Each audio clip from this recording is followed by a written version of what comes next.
Hello everyone. आज RRB clerk mains का exam था, तो मैं आपको उसका एनालाइज दे रही हूँ। वैसे मेरा पेपर बिल्कुल भी अच्छा नहीं गया, मेरा बिल्कुल मन नहीं है इस एनालाइज को देने के लिए, लेकिन अगर मेरी कोई मिस्टेक्स हैं तो मुझे शेयर करना चाहिए ताकि नेक्स्ट टाइम आप वो मिस्टेक ना करें और ना ही मैं वो मिस्टेक फिर से रिपीट करूँ। तो सबसे पहले मैं रीजनिंग सेक्शन से स्टार्ट करती हूँ। तो रीजनिंग में सबसे पहले हमारे पास रीजनिंग अच्छा था, ईजी था, डूएबल था। तो मेरा रीजनिंग में जो अटैम्प्ट हुआ है वो 36 और 35 है, 35 अटैम्प्ट हुआ है मेरा रीजनिंग में। तो मैं आपको 5 क्वेश्चन जो मैं अटैम्प्ट नहीं कर पाई, वो एक पज़ल थी जिसमें उस पज़ल को मैं पहले आपको बता देती हूँ वो पज़ल क्या थी जो मैं अटैम्प्ट नहीं कर पाई हूँ। जिसमें 10 अनसर्टन बॉक्सेस थे शायद, जिनको हमको अरेंज करना था। तो पता नहीं, मैंने 2-3 बार उसको करने की कोशिश की पर वो नहीं हुई उस टाइम, तो उसके चक्कर में मेरा ये 5 क्वेश्चन छूट गए हैं। बाकी जो 35 क्वेश्चन थे मैं बता देती हूँ क्या था। ब्लड रिलेशन था, न्यूमेरिक एबिलिटी थी, दो थी न्यूमेरिक एबिलिटी। उसके बाद एक पजल थी, अनसर्टन पजल थी हॉरिजॉन्टल रो में, जिसमें 9 लोग बैठे थे, कुछ साउथ देख रहे थे, कुछ नॉर्थ देख रहे थे।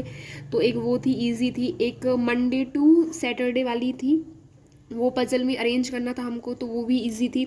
उसके अलावा एक पज़ल, उसके अलावा क्या था हमारे पास, हाँ, हाइट अरेंज करने के लिए दिया था, वो भी हमारे पास इजी था। एक पज़ल और सेम थी जो हॉरिजॉन्टल रो में ही हमको अरेंज करना था। मुझे याद नहीं आ रहा है वो क्या था, पर हाँ 2 थी हॉरिजॉन्टल रो में, ये मुझे याद है। तो रीजनिंग तो बहुत इजी थी। मैं बोल सकती हूँ मैक्सिमम लोगों ने 40 आउट ऑफ 40 किया है, बट मेरा 5 नहीं कर पाई थी मैं अटैम्प्ट, वो भी एक पजल में स्टक हो गई थी और बहुत इजी थी। लास्ट में मुझे समझ में आ गया था, जब मैंने बाद में देखा एग्जाम होने के बाद तो मुझे आ गई थी वो, लेकिन अब बाद में तो मैं टिक कर नहीं सकती थी। अब नेक्स्ट सेक्शन के बारे में बोलते हैं। तो नेक्स्ट सेक्शन हमारा है मैथ्स। तो मैथ्स का मैं बोलूँगी, मैथ्स अटैम्प्ट किया था मैंने, तो मैथ्स की मैं अगर बोलूँ तो मैथ्स मॉडरेट था। 2 डीआई थी, डीआई से स्टार्ट कर रही हूँ मैं। तो 2 डीआई थी, जिसमें एक डीआई हमारे पास जो थी 4 ग्रुप के बारे में दी थी, जिसमें जेड की वैल्यू हमको निकालना था। सो मेरी वैल्यू 10 आई थी, जेड की वैल्यू परसेंटेज बेसिस पे डेटा निकालना था P Q R S T का। उसमें हमको वी ने एक्स मंथ वाइज ज्वाइन किया था, तो उसमें हमको एक्स की वैल्यू निकालना था। और एक एज बेस भी था हमारे पास, अर्थमेटिक का क्वेश्चन था। और क्वेश्चंस मुझे याद नहीं है क्योंकि उस टाइम बहुत, मतलब अर्थमेटिक के बहुत से क्वेश्चन थे। तो मैं टोटल अटैम्प्ट बता देती हूँ, 21 है, जो कि ठीक नहीं है, बिल्कुल भी नॉर्मली है, क्योंकि मॉडरेट तो था पर इतना भी ज़्यादा टफ नहीं था। तो ठीक है अभी अटैम्प्ट।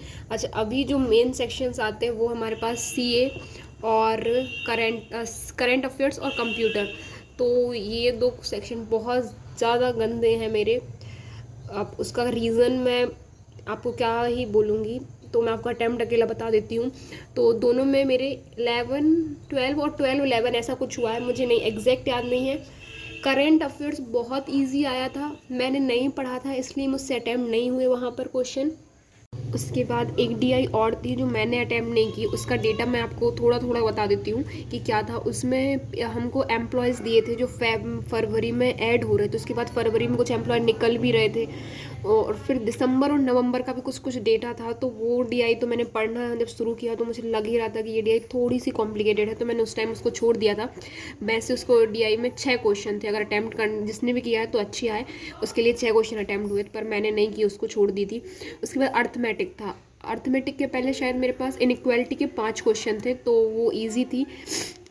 फिर अर्थमेटिक की बात करते हैं, तो अर्थमेटिक में एक तो मुझे अच्छे से याद है, जिसमें मिल्क हमको दिया था, 120 लीटर ऑफ मिक्सचर दिया था, जिसमें हम लोगों को 58 1/3 लीटर ऑफ मिल्क दिया था। उसके अलावा फिर रेस्ट वाटर था।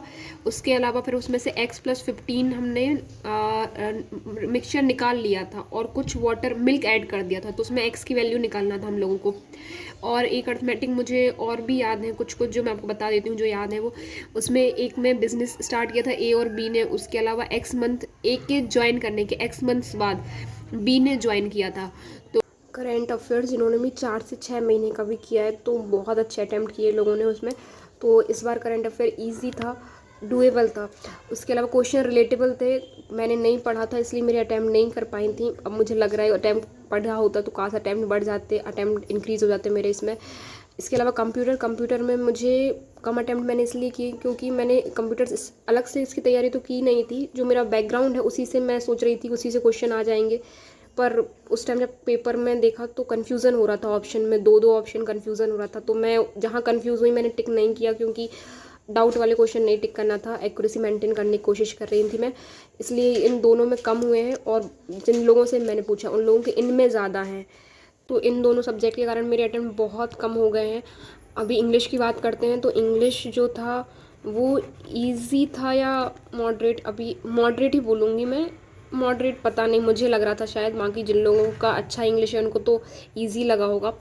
क्वेश्चन ग्रामर जो स्टार्टिंग जहाँ से हुई थी वो 5 मेरे, मुझे जहाँ तक याद है 5 ग्रामर के क्वेश्चन थे, फिर उसके बाद रीअरेंजमेंट सेंटेंस भी आए थे, 2 या 3 रीअरेंजमेंट के सेंटेंस थे। पैराग्राफ था हमारा सीड्स के ऊपर बेस था, जो किसमें जर्मनी का कोई सीड्स थे जिनका बहुत ज़्यादा यूज़ होता है लोकल फूड में, जो हमें यूक्रेन और रशिया के वार के कारण मिल नहीं रहा है, जिनका सबसे ज़्यादा प्रोडक्शन जहाँ से एक्सपोर्ट होता है वो कनाडा था, तो वहाँ पर भी फ्लोट के कारण एक्सपोर्ट नहीं हो पा रही हैं सीड्स, तो वो पैरा था।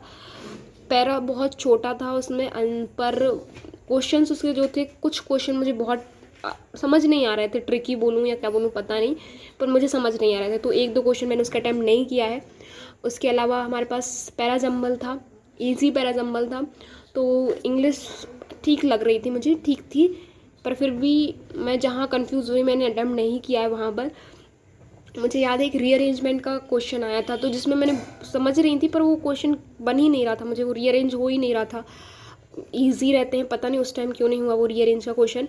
तो कुछ क्वेश्चन मैंने छोड़ दिए हैं, जहाँ मैं पैराग्राफ के भी मैंने छोड़ दिए थे, तो कुछ क्वेश्चन ऐसे मेरे छूट गए हैं इंग्लिश में। तो ओवरऑल जो मेरे इंग्लिश में अटैम्प्ट हुए हैं वो 28 या 29 हैं, तो वो भी ठीक ठाक ही हैं। तो मेरा जो ओवरऑल जो अटैम्प्ट हुए वो 104 है, जो कि बहुत कम है मुझे ऐसा लग रहा है, क्योंकि लोगों को बहुत बहुत अच्छे अटैम्प्ट हुए हैं, करंट अफेयर्स लोगों को बहुत अच्छा गया है। बट अब देखते हैं क्या रिज़ल्ट होता है, अभी तो कुछ प्रेडिक्ट करना मुश्किल है। बट हाँ, इससे ये पता चल चुका है हम लोगों को करंट अफेयर्स अच्छा आ रहा है, बहुत अलग नहीं दे रहे हैं। जो हम प्रीवियस ईयर जो पेपर थे उनमें बोल रहे थे कि कि आ ही रहा था, बहुत अलग करंट अफेयर आ रहा था, लोग पढ़ रहे थे, अच्छा सा अच्छा लेवल पढ़ रहे थे, उसके बाद भी वो करंट अफेयर नहीं आ रहा था। पर इस बार अच्छा आया, डूवेल आ रहा है, तो अच्छे से अब हम लोगों को पीओ के लिए अच्छे से करंट अफेयर्स करना है, जितना कर सकते हैं उतना, और maximum time revision. Thank you.